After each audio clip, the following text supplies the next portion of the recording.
Hi friends, welcome back to ASHA and అయాస్ channel. ఈరోజు వీడియోలో వచ్చి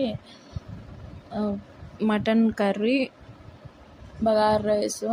నేను ఇది ఎందుకు పెడుతున్నానంటే ఈరోజు సండే స్పెషల్. మా హస్బెండ్ తెచ్చినారు మటన్ చెయ్యి అని చెప్తే మటన్ కర్రీ, బగార్ రైస్ చేసిన. సూపర్ టేస్ట్ వచ్చింది. మటన్ బాగా సూపర్ టేస్ట్ ఉండింది ఫ్రెండ్స్. మీ ఇంట్లో స్పెషల్ ఏంటి, సండే స్పెషల్ కామెంట్ సెక్షన్లో కామెంట్ చేయండి.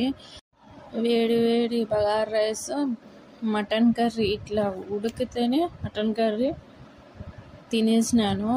బాగుంది ఫ్రెండ్స్, బాగా టేస్ట్ ఉండింది. మీరేమన్నా అనుకోండి, నేను మాత్రం ఈ రెసిపీని మర్చిపోలేను. మీకు కూడా మటన్ కర్రీ రెసిపీ కావాలంటే కామెంట్ సెక్షన్లో కామెంట్ చేయండి. మటన్ కర్రీ రెసిపీ నేను యూట్యూబ్లో పెడతాను.